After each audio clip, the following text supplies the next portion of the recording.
Friends, welcome to the channel simply money. देखिए, आज हम बात करने वाले हैं Parag Parikh flexi cap fund की।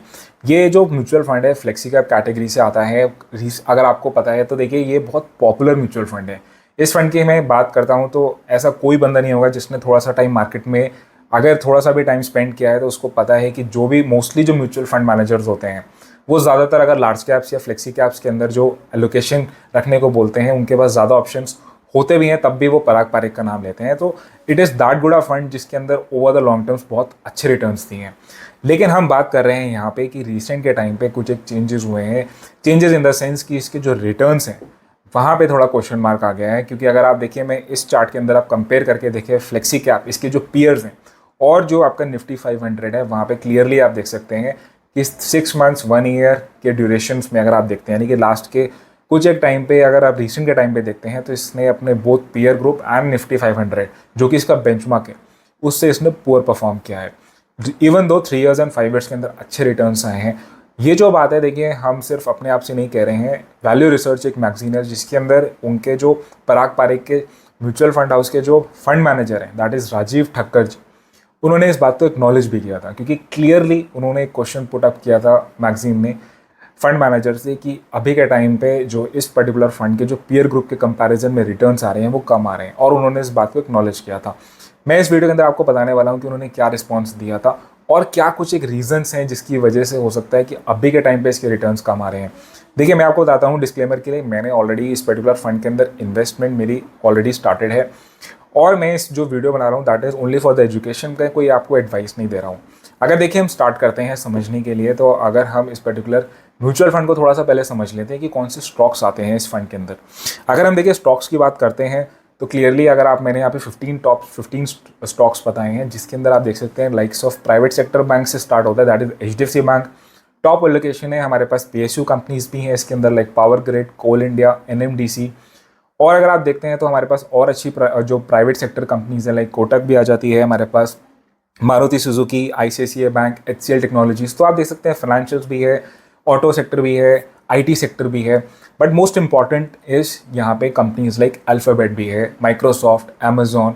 तो यानी कि आपके इसके अंदर फ्लेवर मिलता है फॉरेन कंपनीज का, यानी कि आपको अच्छी डाइवर्सिफिकेशन मिल रही है, not just PSU private and also not just Indian stocks but also US kind of stocks. तो एक अच्छी डाइवर्सिफिकेशन मिलती है और ये एक बहुत प्राइम रीज़न हो जाता है जिसकी वजह से फंड मैनेजर इस फंड को एडवाइस करते हैं। नाउ हम एक इंपॉर्टेंट चीज़ पे आते हैं कि इसके अंदर एलोकेशन कैसे हुई हुई है। जैसे हमने देखा लार्जली तो लार्ज कैप्स बेस्ड है, और यहाँ पे अगर हम देखते हैं तो अभी के टाइम पे जो लार्ज कैप ओरिएंटेशन है ऑलमोस्ट 56%, और स्मॉल कैप्स एंड लार्ज जो आपकी मिड कैप्स हैं वो टोटल मिला के सिर्फ 15% है। यानी कि ये फ्लेक्सी कैप फंड तो डेफिनेट है जिसके अंदर जो फंड मैनेजर है उसके पास फ्लेक्सिबिलिटी है, लेकिन ये लार्जली एक लार्ज कैप फंड है, राइट। क्योंकि मैं इसलिए ऐसा बोल रहा हूँ क्योंकि मैंने इस जो कंपैरिजन है इसको कंपेयर किया था JM फ्लेक्सी कैप फंड के अंदर, जहाँ पे आप देखेंगे कि आपका जो लार्ज, मिड एंड स्मॉल का है वहाँ पे ऑलमोस्ट प्रोपोर्शनेट है। वहाँ पे मिड एंड स्मॉल का आप देखेंगे तो आपके पास 38% is small caps and mid cap is almost 19%। यानी कि वहाँ पे उन्होंने जो है उसको एक्चुअल में बोल सकते हैं फ्लेक्सी कैप बना रखा है, क्योंकि अभी के टाइम पे आपको पता है कि स्मॉल एंड मिड कैप्स अच्छे रिटर्न्स दे रहे हैं। तो ये एक रीज़न बन जाता है जिसकी वजह से अभी पता है आपको कि अभी के टाइम पे जो लार्ज कैप्स हैं वहाँ पे सेफ्टी ज़रूर है लेकिन रिटर्न्स इतने अच्छे नहीं आ रहे हैं। वैल्यूएशन ज़रूर अच्छी है वहाँ पे, आने वाले टाइम पे काफ़ी लोग को लग रहा है कि अब लार्ज कैप्स का टाइम है, लेकिन अभी भी मिड एंड स्मॉल कैप्स अच्छे रिटर्न्स दे रहे हैं। तो this is one of the main reason कि इस पर्टिकुलर फंड जिसने लार्ज कैप ओरिएंटेशन रखी हुई है अभी के टाइम पे अंडर परफॉर्म कर रहा है।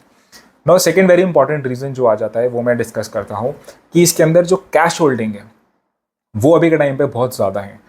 अभी अगर आप देखते हैं तो इसमें इक्विटी पोर्शन इज़ ऑलमोस्ट 84% और कैश होल्डिंग इज़ ऑलमोस्ट 16%।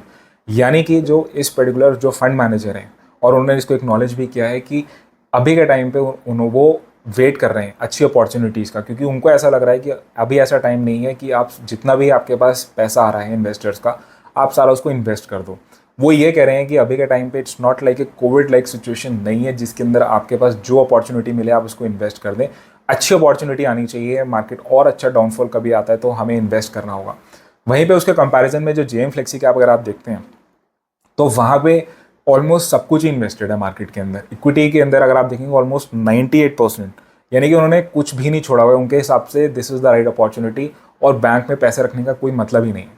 तो मैं ये देखिए स्ट्रैटेजी सिर्फ आपको बता रहा हूँ कि what the Rajeev Thakkar ji and जो इसके फंड मैनेजर वो फॉलो कर रहे हैं, वो गलत है सही है वो मुझे नहीं पता है, लेकिन मैं एक सिनारियो से आपको बता सकता हूँ कि सही जो पॉजिटिव तरीके से देखें तो दो चीज़ें हैं कि येस आपको एक डाउनवर्ड प्रोटेक्शन मिल रही है। अगर मार्केट जो है डाउन आता है या स्मॉल कैप्स मिड कैप्स के अंदर जो कई लोग बोल रहे हैं कि ओवर वैल्यूएड होता जा रहा है, वहाँ पे अगर कोई प्रॉब्लम होती है तो इस फंड के अंदर आपके रिटर्न्स प्रोटेक्टेड रहेंगे। सेकेंडली आपको ये देखना है कि अगर आप एक ऐसे इन्वेस्टर हैं जिसने और mid caps and small caps के स्पेशलाइज फंड्स ले रखे हैं या डायरेक्ट स्टॉक्स लेते हैं, तो वहाँ पे अगर आप अपना रिस्क एलिमेंट बढ़ा रहे हैं तो ऐसा फंड रख के आप थोड़ी सी प्रोटेक्शन रख सकते हैं, क्योंकि आपको पता है कि ये जो फंड है आपका वो इतने रिस्क नहीं ले रहा है और जब आगे कभी मार्केट डाउन आता है तो एटलीस्ट यहाँ पे आपके रिटर्न्स प्रोटेक्टेड रहेंगे और फंड मैनेजर उस समय फंड्स को डिप्लॉय करेगा। तो इस तरीके से आपको समझना पड़ेगा। और लेकिन अगर आप एक ऐसे फंड, अगर हम नेगेटिव साइड पे देखें और आप बिलीव करते हैं कि this is the right time, कोई ऐसी स्पेशल अपॉर्चुनिटी के लिए वेट नहीं करना चाहिए, तो मे बी आपको इस पॉइंट को नेगेटिव ले सकते हैं। तब आप fund like JM flexi cap या और जो दूसरे फ्लेक्सी कैप्स हैं जो इस स्ट्रैटेजी को फॉलो नहीं करते जो पराग कर रहा है, तब आप उनके सपोर्ट में लेके अगर वहाँ आपको कन्विक्शन आती है तो आप वहाँ पे इन्वेस्ट कर सकते हैं। तो यही एक बात है जो मैं आपको बताना चाह रहा हूँ। बाकी मैं आपको एक जो डायरेक्ट इंटरव्यू जिसमें राजीव ठक्कर जी ने इस बात को एक्नॉलेज किया था उसकी मैं 3-4 लाइनें आपको पढ़ के बताता हूँ कि उनके हिसाब से right now it is not the moment to take risk. अभी के टाइम पे रिस्क लेने की ज़रूरत नहीं है। उनको ये लग रहा है कि this is not the moment to take risk, it is not a Covid like scenario, जो पोस्ट कोविड लाइक सिनेरियो नहीं है। This is not a scenario where you should invest every last rupee in your bank account. It is important to keep some cash for some opportunities and be little bit conservative. यानी कि वो खुद बोल रहे हैं कि अभी का टाइम पे थोड़ा सा कंजर्वेटिव होना ज़्यादा अच्छा है। सो मैं आपको इस वीडियो के अंदर यही बताना चाहता हूँ। देखिए मुझे ये स्ट्रैटेजी ठीक लग रही है क्योंकि जैसे मैंने आपको बताया कि मेरे पास और फंड्स हैं या और तरीके से मैं रिस्क ले सकता हूँ। इस फंड के थ्रू मैं थोड़ा सा डाउनवर्ड प्रोटेक्शन और मुझे थोड़ी सेफ्टी की चीज़ लगी रहेगी। तो इवन दो मेरे कुछ 1-2% रिटर्न्स कम आएंगे, लेकिन मुझे सेफ्टी इंपॉर्टेंट थोड़ी सी लग रही है अभी के टाइम पे। So that is all in this video. आप अपने सजेशंस या अपने कमेंट्स नीचे कमेंट बॉक्स के अंदर डालिए, मेंशन करिए, और आपको वीडियो अच्छी लगी तो लाइक जरूर करिएगा, चैनल सब्सक्राइब जरूर करिएगा। That is all in this video. Thanks a lot.